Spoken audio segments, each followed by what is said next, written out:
dizer que mais de 50% das pessoas que vão às emergências, elas não têm qualquer problema físico, são doenças psicossomáticas. Que doenças são essas? São doenças físicas geradas, ocasionadas a partir de problemas emocionais. Ou seja, aquilo que você não trata dentro de você, o seu corpo converte em sintoma. Você já viu aquela situação, alguém já passou, até mesmo você, em que você foi ao médico com sintomas concretos físicos, dor de cabeça, dor de estômago, mal-estar, tontura, uma série de sintomas físicos, fez toda uma bateria de exame e nada foi encontrado? Provavelmente é um adoecimento emocional que ocasionou uma somatização. E por que eu estou trazendo isso aqui? Estou trazendo para dizer da importância de cuidarmos da nossa saúde mental. Porque não existe saúde física sem saúde mental. Porque se o seu emocional está ferido, se o seu emocional está adoecido, inevitavelmente o teu corpo também estará. Porque as tuas emoções convertem as tuas dores em doenças físicas. A Organização Mundial da Saúde, quando ela traz o conceito de saúde, ela diz que a saúde não é ausência de doença, mas é um completo bem-estar físico e mental. Então ela está dizendo que não há saúde física sem saúde mental. E é por isso que é importante nós, enquanto Igreja do Senhor, estarmos atentos ao fato de que a Igreja do Senhor precisa sim cuidar das suas emoções. E nós vamos ver mais adiante acerca de alguns tabus que a Igreja tem sobre saúde mental, sobre depressão e sobre ansiedade. Falando ainda acerca da questão do esgotamento físico e mental, existem aqui alguns sintomas clássicos de esgotamento mental. Por exemplo, dores constantes de cabeça, sem uma causa aparente. Dores no corpo, irritabilidade excessiva, disfunções no sono, não consegue dormir, a mente é como um turbilhão que produz pensamentos constantes um atrás do outro, falta de apetite ou excesso de apetite, um choro fácil, crises de ansiedade.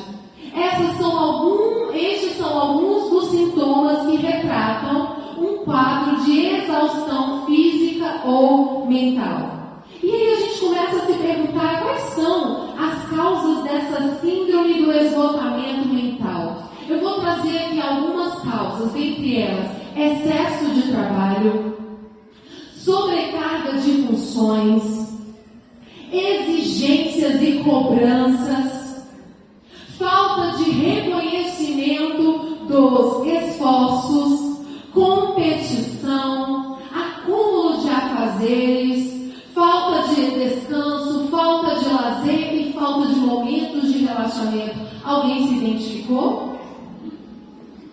Levanta a mão, vamos fazer uma pesquisa rápida.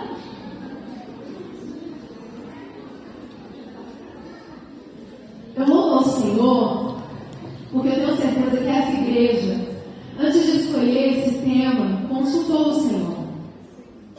Porque nos importa não falar aquilo que os nossos ouvidos querem ouvir, mas aquilo que a nossa alma necessita ouvir. E o Senhor Deus, sabendo da necessidade da noiva dele, sendo ele um noivo tão zeloso, colocou no coração da pastora Lúcia, juntamente com a direção, o tema exaustão. Porque ele olhou para o coração de cada uma de vocês e percebeu esses sintomas. Então, olha que Deus zeloso. Além dessas causas, eu queria compartilhar algo com vocês. Existem algumas características pessoais que potencializam a exaustão. Existem algumas características pessoais que tornam as pessoas mais suscetíveis à exaustão mental e física. Quando eu falo mental, eu também estou me referindo à física, porque as duas têm uma inter-relação, tá certo?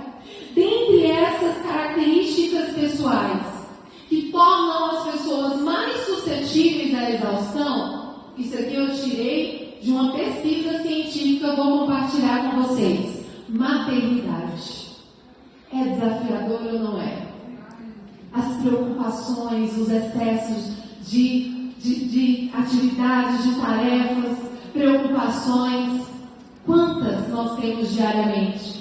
Quando pequenininhos é um padrão de preocupação, quando cresce é outro padrão, quando se torna maior outro ainda, e tudo é preocupação. Uma outra característica é o perfeccionismo. É querer que tudo seja perfeito dentro de um padrão, só que eu preciso te frustrar e te dizer, perfeição só lá nas mansões celestiais. Se a gente tenta viver um padrão de perfeccionismo, nós estamos estabelecendo uma meta inatingível para a nossa vida. E aí nós vamos nos frustrar ao não alcançarmos a perfeição que nós pleiteamos. Então nós também precisamos ter bom senso de que nem tudo é possível fazer naquela exata perfeição. E ainda que não seja possível fazer, está tudo bem e eu preciso me manter bem e em paz no meu coração. Amém?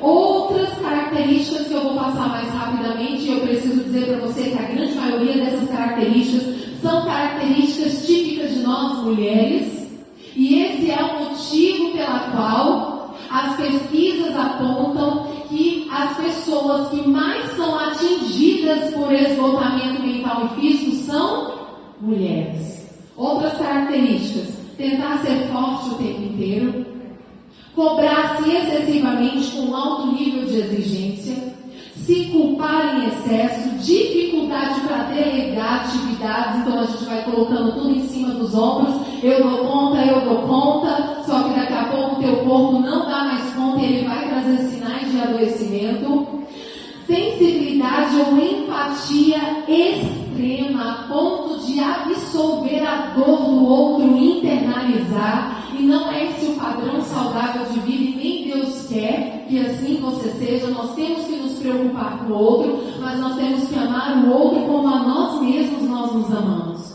Então esse amor e esse cuidado tem que ser equilibrado. À medida que eu também vou internalizando, absorvendo como esponja todas as preocupações e problemas que me cercam, eu também vou adoecendo. E eu estando adoecida, nem eu consigo me ajudar, nem ajudar o outro a se levantar. Então, olha a importância de nós termos equilíbrio. Incapacidade de relaxar, dificuldade para dizer não, impor limites, doenças crônicas, convivência em ambientes tóxicos e isolamento social. E quais são as consequências disso? À medida que nós estamos continuamente estressadas, nós liberamos um hormônio do estresse chamado cortisol. E quando nós temos um contato constante, quando o nosso organismo tem uma quantidade excessiva de cortisol, começam a acontecer uma série de desequilíbrios hormonais. E hormônio e humor estão estritamente relacionados. Então, se eu tenho esse contato direto com o estresse, meu nível de cortisol aumenta, desequilibra todo o meu corpo emocionalmente, fisicamente, e isso me rouba a qualidade de vida. Por isso a importância de cuidarmos das nossas emoções. E já falando como tratar tudo isso, Aline. Aqui eu já me identifiquei com esses sintomas, eu já percebi que eu faço parte aí dessas características pessoais que potencializam o esgotamento físico e mental. O que eu devo fazer? Primeiro ponto é você reconhecer a necessidade de ajuda. Você sabia que nós não somos autossuficientes? Você sabia que nós precisamos uns dos outros? Você sabia que existe ajuda médica e profissional para esgotamento?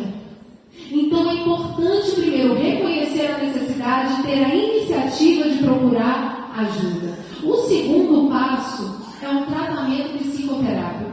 O tratamento psicoterápico, ele vai te ajudar a identificar quais são os possíveis gatilhos que têm aí desencadeado esse estresse, essa exaustão física e mental. Logo, nós temos também a opção de um acompanhamento multidisciplinar. Nós, enquanto seres humanos, integrais, como assim? Nós temos uma integralidade da mente com o corpo, e se uma parte do nosso corpo está desequilibrado, ele também desequilibra as outras. Portanto, um acompanhamento multidisciplinar, acompanhamento com médico, com psicólogo, com, por exemplo, a prática de exercícios físicos, uma alimentação saudável. À medida que você vai ajustando todos esses pontos, você vai equilibrando também seu corpo, sua mente e suas emoções. Aline, mas por que não tema de mulheres em cima do púlpito falar de questões de corpo, saúde e saúde mental, física, exercício e alimentação? Você precisa lembrar que você é templo do Espírito Santo. E em sendo um templo do Espírito Santo, Ele quer que você cuide não só da tua vestimenta, Ele quer que você cuide da saúde desse templo, da saúde física, da saúde mental, emocional e espiritual. Acontece que muitas vezes queremos cuidar só da parte espiritual. Nós pensamos que o templo do Espírito Santo é o espírito, é a alma, é algo inimaginável. Não! Esse templo do Espírito Santo é composto de corpo, alma e espírito. Nós somos tricótomos. E nós temos que cuidar de todas as esferas desse templo do Espírito Santo. Quando você está cuidando da tua alimentação, você está cuidando do templo do Espírito Santo. Quando você está cuidando das suas emoções, você está preservando o templo do Espírito Santo. Quando você está cuidando da tua saúde espiritual, você também está cuidando dessa morada e habitação de Deus. Então nós temos que cuidar de todos esses aspectos. E nós temos também alguns outros cuidados, como descanso e lazer, momentos de relaxamento. Nós temos o costume de ocupar a nossa rotina diária com várias prioridades. Eu tenho que lavar, passar, cozinhar, levar o menino, fazer, ir acontecer. E nunca reservo um momento para o relaxamento. Nunca reservo um momento só para mim. Ou, deixa eu te dizer uma coisa. Se você não parar por bem e reservar um momento para você, teu corpo vai te parar. Vai te parar, dando um estafa, dando um Deus o livre, um desequilíbrio, um ataque. Então, peraí, pare. Pare conscientemente e preventivamente para que você não chegue ao seu limite e adoeça. Então, nós temos que ter essa consciência.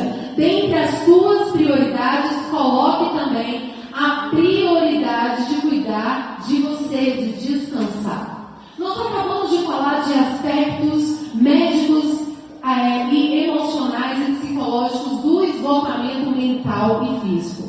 Mas eu também gostaria de compartilhar com vocês algumas questões espirituais acerca desse esgotamento. O que eu queria dizer é que nós temos uma tendência humana em demonizar as doenças mentais. Nós temos uma mania de falar que todo adoecimento mental significa ausência de Deus, falta de fé, frieza espiritual. Todavia, eu gostaria de dizer para você nesta noite que a palavra de Deus apresenta inúmeros relatos de personagens bíblicos, homens de Deus, conhecidos por sua intimidade, conhecidos por caminharem com Deus, que apresentaram ali sintomas clássicos e evidentes de esgotamento mental, esgotamento físico, depressão e ansiedade. Com isso eu aprendo que o próprio Deus não escondeu essas características e limitações que os seus filhos, mesmo revestidos de Deus, da presença de Deus, passavam. Isso significa dizer que eu e você, muito embora nós tenhamos a presença do Espírito Santo, não significa dizer que não passaremos por provações. Não significa dizer que não passaremos por limitações. Não significa dizer que não adoeceremos por vezes física, mas também emocionalmente. E é nesse sentido que eu gostaria de compartilhar com vocês a história de um personagem bíblico que viveu de forma muito clara o esgotamento físico e mental. Eu gostaria de compartilhar com vocês acerca da história de Jó. Aqui no capítulo 14 do livro de Jó que nós lemos, nós percebemos que é apresentada a situação como uma árvore cortada, onde as suas raízes estão envelhecidas e onde o seu tronco está morto. Essa é a condição da árvore apresentada no capítulo 14, no livro de Jó. Aqui Jó estava querendo exemplificar, ele estava querendo trazer e descrever simbolicamente a sua condição de vida. Ele estava ali querendo relatar a condição que ele se encontrava naquele momento. Jó, ele estava e foi atingido em todas as áreas de sustentação da sua vida. Jó foi atingido nas suas finanças. Jó foi atingido na sua vida familiar. Jó foi atingido na sua saúde. Jó foi atingido em todas as bases de sustentação da sua vida. E nós percebemos ali que ele, apesar da sua integridade, da sua comunhão com Deus, ele passou por essa adversidade. Percebam, Jó encontrava-se esgotado fisicamente. Só lhe restava ali cinzas e um caco para coçar as suas feridas.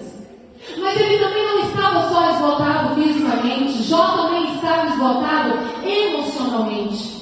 De tal maneira que ele se lembrava com tristeza do dia do seu nascimento e declarava: maldito o dia em que eu nasci. Ele estava tão abalado emocionalmente que ele dizia a Deus: por que não? Porque Deus não o colhia de tamanha dor que ele estava ali atravessando. E no meio de todo esse caos, no meio de toda essa dor, no meio de todo esse transtorno, ele então resolve se levantar e declarar: porque há esperança para a árvore, e se for cortada ainda se renovará, e não cessarão os seus renovos, ainda que se envelheça na terra a sua raiz, e o seu tronco de velho venha morrer, ao cheiro das águas brotará, e dará ramos como a árvore nova. Aleluia! Eu quero dizer que não importa o cenário deplorável que talvez você esteja. Talvez você esteja me dizendo nesta noite: Aline, a minha vida está um caos. A minha vida está de cabeça para o ar, está tudo fora do lugar. Aline, o meu casamento está por um fio. A minha saúde física e emocional está abalada. Aline, não há esperança. As circunstâncias que me cercam são contrárias à minha fé. Mas eu quero te dizer nesta noite que pode ser um cenário de falência, mas há esperança. Pode ser um cenário de morte física, emocional. Eu quero dizer que há esperança. Eu quero te dizer que as suas raízes podem estar velhas, enfraquecidas, mas há esperança para você.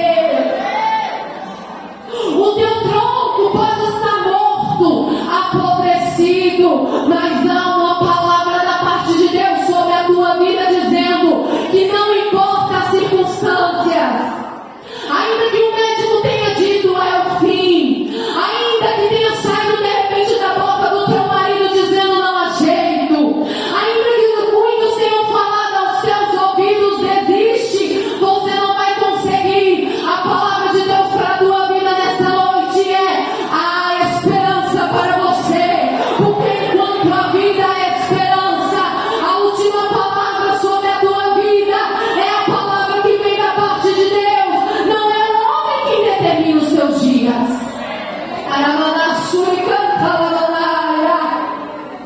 Eu sinto o cheiro das águas aqui nesta noite. O rio do Senhor Jesus vai passar neste lugar. E onde houver morte, ressuscitará a vida. Onde houver desesperança, brotará a esperança. Onde tiver decreto de falência, haverá um levantar de Deus sobre a tua vida.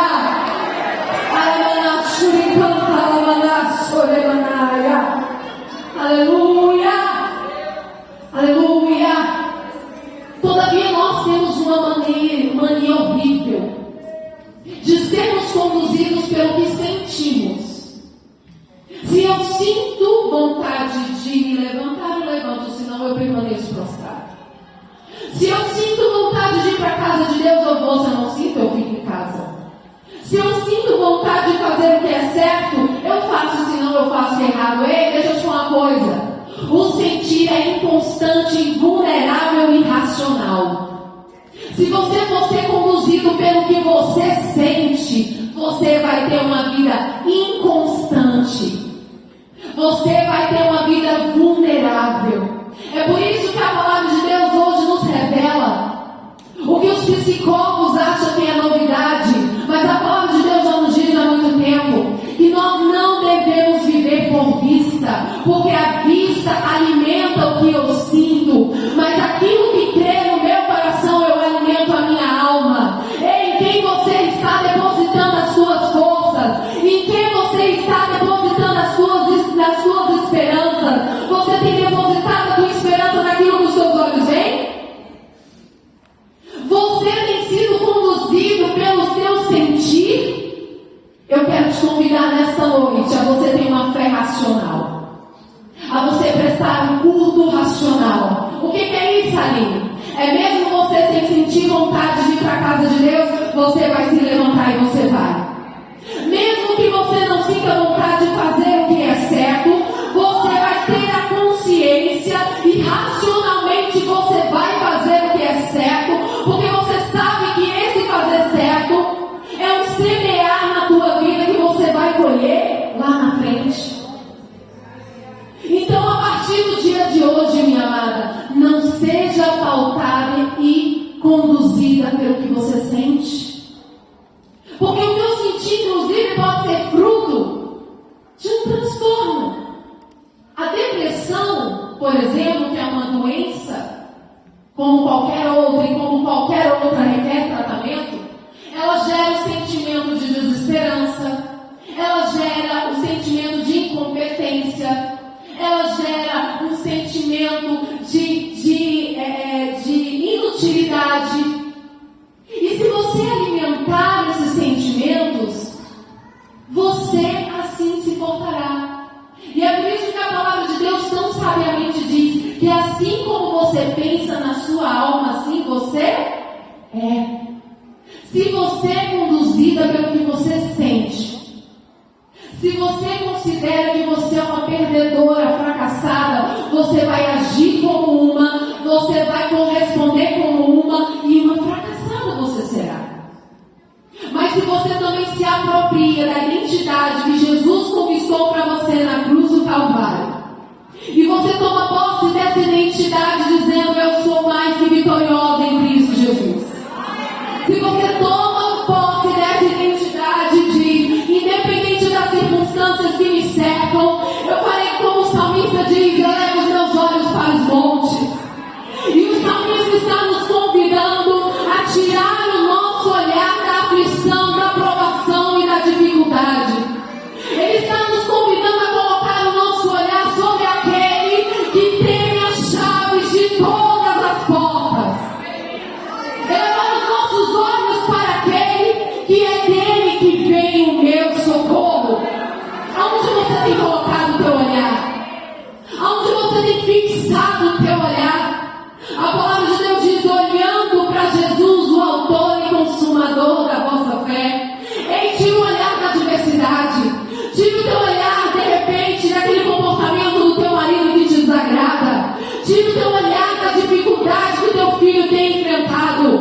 Passe a enxergar o outro com os olhos que o Senhor vê. Passe a contemplar o outro com os olhos que Deus o enxerga. Se assim você fizer, você vai agir com força, com autoridade. Você não vai se conformar com as circunstâncias. As adversidades não serão capazes de te parar, porque os seus olhos estão fitos no alto.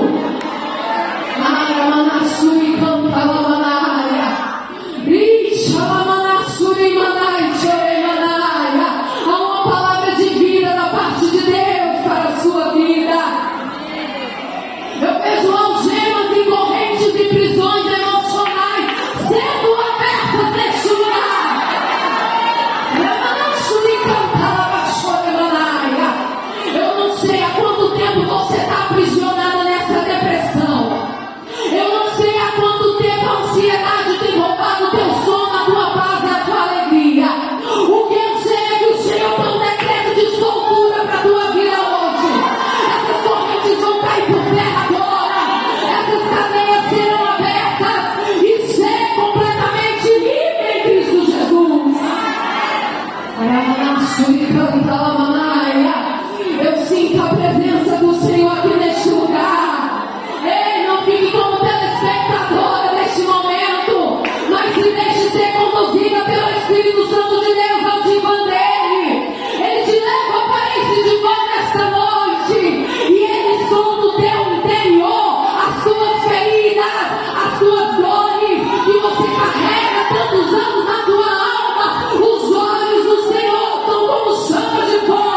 O Espírito Santo de Deus está me dizendo que tem vidas aqui nesta noite. Aramanassuri canta labascoremanai. Há vidas aqui que há muito tempo um sorriso é apenas um sorriso externo. A alma está chorando. Há vidas aqui nesta noite que por vezes tem dormindo enchida a tua cama de lágrimas, dizendo: Senhor, me leva, que eu não dou conta, eu não suporto. Há vidas aqui nesta noite que quando na infância foram tocadas como não deviam. E esse toque te destruiu, te desconstruiu por dentro. Mas o Espírito Santo de Deus te toca nesta noite com um toque restaurador. Aquilo que o homem tocou te destruindo física e emocionalmente, o Espírito Santo de Deus te toca, te reconstruindo, dizendo: ei, filha amada, eu vi quando tudo isso aconteceu, doeu em mim mais do que em você, mas os seus olhos puderam ver a minha justiça se cumprindo sobre a tua vida.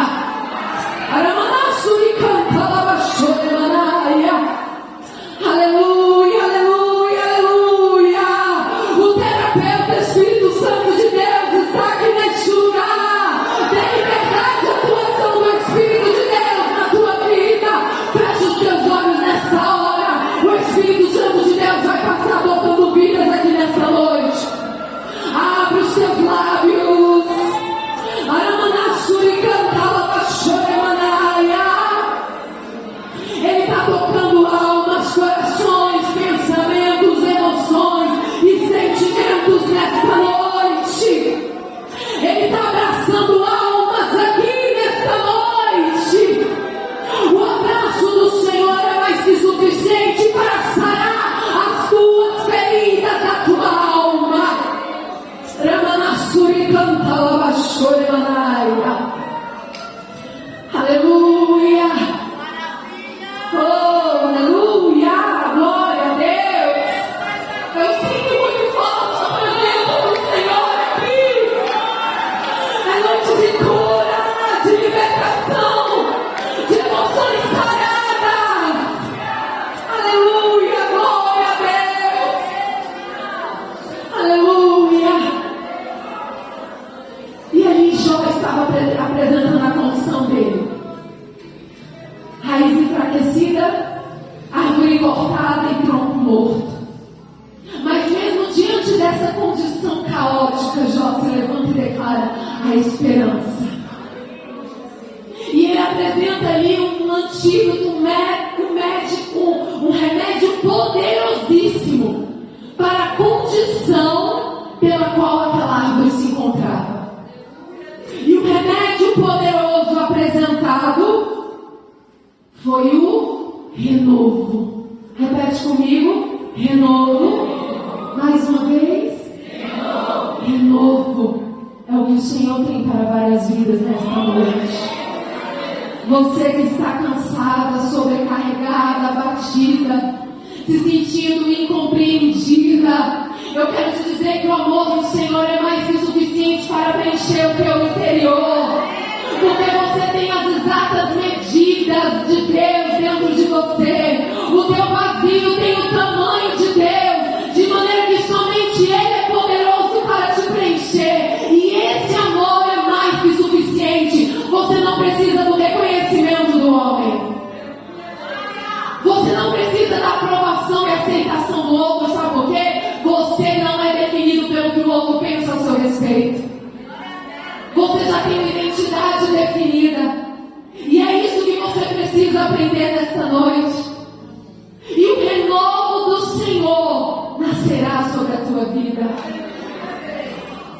E esse foi o remédio apresentado por Jó para aquela situação deplorável daquela árvore. O renovo. O significado de renovo no Aurélio é broto, verbonte ao rebento. Conceitos da botânica que inclusive são ali mencionados no capítulo 17. Não cessarão os seus renovos. Renovo, rebento, como também é chamado na Bíblia, é o que dá origem a outra planta. É um galho ou um ramo que nasce a partir de uma árvore nasce a partir de uma árvore que está ali envelhecendo. Ou seja, é o novo nascendo a partir do velho. É a vida brotando a partir do morto. Ou seja, em outras palavras, é o renovo, é trazer o novo de novo. E é exatamente isso que o Senhor tem sobre a tua vida nesta noite.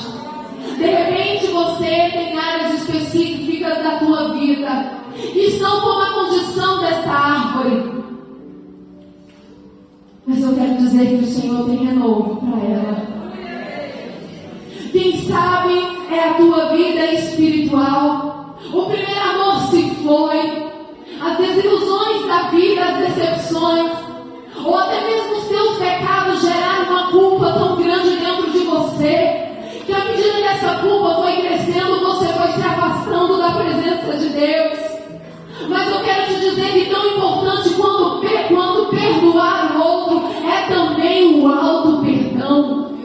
Eu quero te dizer que o sentimento de culpa tem sido uma forte estratégia do diabo para afastar os seus de Deus. A culpa é diferente do arrependimento. O arrependimento existe um quebrantamento, o desejo por mudança, o desejo por se reaproximar de Deus. E é justamente isso que o Espírito Santo de Deus faz em nós. Ele produz uma emoção chamada tristeza. E essa tristeza leva ao arrependimento. Mas a culpa não. A culpa é algo que te deteriora por dentro. Não é algo que te reaproxima de Deus. Por isso o Espírito Santo de Deus está falando para mulheres aqui nesta noite: oh, eu já te perdoei.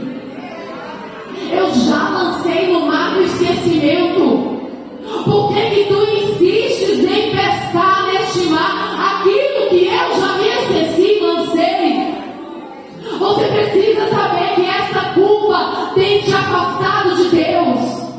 Você precisa reconhecer que essa culpa tem acabado com a tua vida espiritual. Ei, você sabia que Paulo, antes de ser Paulo, foi Saulo, assassino de cristãos? E se ele não tivesse aceitado o perdão de Deus genuinamente, ele jamais teria sido Paulo. Ele jamais teria sido o maior pregador do Evangelho abaixo de Jesus. Sabe por que ele viveu tudo aquilo que Jesus conquistou na cruz para ele? Porque ele aceitou esse perdão. Então, tão importante quanto você liberar perdão é você também se perdoar. É se livrar desse passado pesado que te amarra, que não te deixa viver o hoje e te tira as esperanças e expectativas do amanhã. Não é o Senhor que está depositando sobre a tua vida essa culpa, é Satanás. Mas nessa noite você vai se levantar e você vai dizer: Satanás, acabou, toma mata. Tu não me prende mais por meio da culpa. Eu sou livre em Cristo Jesus. O meu pecado foi perdoado. A minha vida foi restaurada. E eu vou viver aquilo que o Senhor tem para mim. Aleluia! Talvez seja na tua vida emocional que você precisa desse renovo. Quem sabe a paz dá lugar à tristeza, à alegria. Quem sabe o contentamento dá lugar ao descontentamento. Quem sabe as suas emoções estão arrasadas, feridas. Mas eu quero te dizer que o Senhor Jesus, Ele está aqui e vai renovar as suas emoções. Ele vai fortalecer as suas emoções. As suas emoções nunca mais serão as mesmas, porque Jesus tocou em cada uma delas. O Senhor Jesus vai sarar emoções aqui nesta noite. Quem sabe a área que você precisa de um renovo seja na sua vida conjugal e familiar. Um casamento de aparência que há muito tempo já morreu. Ou uma família que se distanciou, são estranhos dentro de uma casa. Há esperança para você. O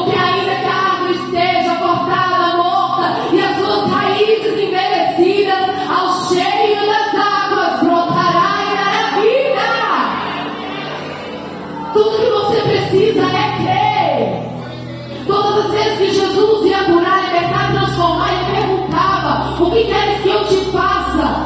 E então ele falava: conforme você creu, levanta e anda, abre os seus olhos e vê, ser liberto.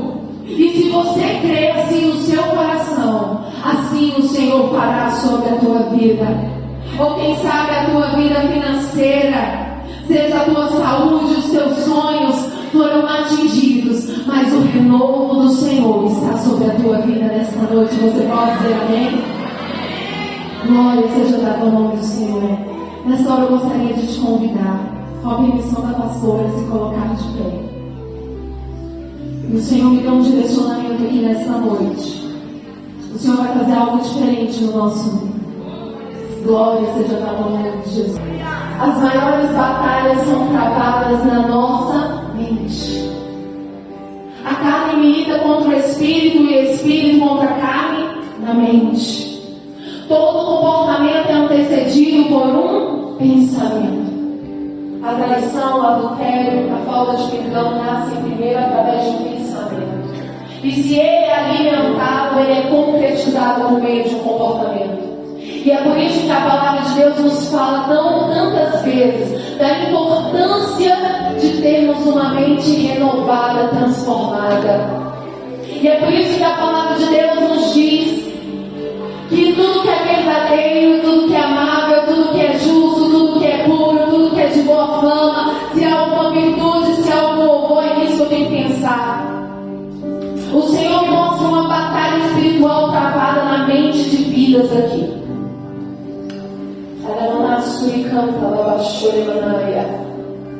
Existem batalhas ocultas na sua mente.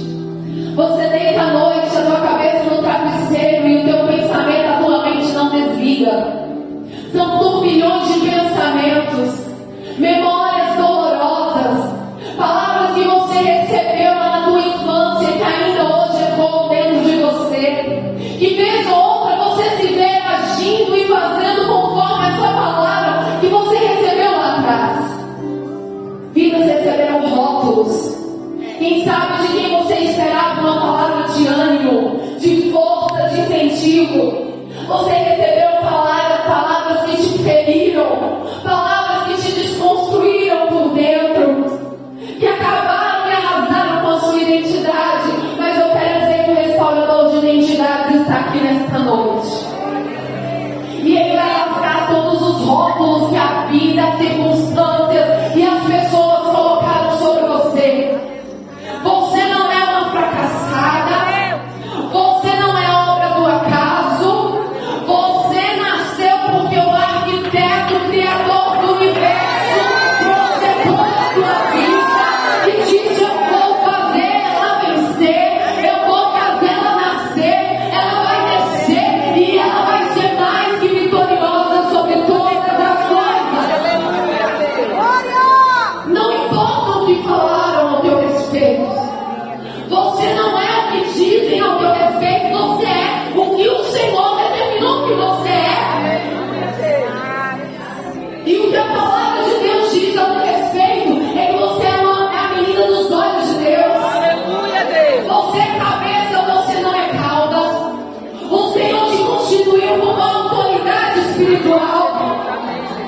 Você é boca de Deus nos lugares que Deus tem te plantado. Ou você acha que você está nessa família por um acaso? Você acha que você está nessa faculdade, nessa vizinhança por uma obra do acaso? Não. O Senhor espera que você seja a boca dele naquele lugar. Você é luz em meio às trevas. Você é o resplandecer da presença de Deus sobre a desesperança de muitas vidas. Portanto, mulher, se posicione. Se posicione como realmente quem você é em Cristo Jesus. Rasga os rótulos que colocaram sobre você. Vítima, pequena, limitada, incapaz. Não são esses os adjetivos que Deus te revestiu. Ele te revestiu de autoridade, de poder. Então se posicione, mulher, na posição que Ele conquistou para você na cruz do Calvário. Aleluia. Nessa hora eu gostaria que nós ficássemos de duas em duas. irmã que está do teu lado. Não quero ninguém sozinho. Eu disse que nós seremos levadas ao divã do Espírito Santo de Deus. E o Espírito Santo de Deus vai abraçar almas nesta hora. O Espírito Santo de Deus vai sarar feridas que nem mesmo você lembrava da existência delas, mas elas estavam aí latentes, te ferindo, te influenciando. O Espírito Santo de Deus vai visitar essas feridas. Feche os teus olhos nessa hora. Feche os teus olhos nessa hora. Esquece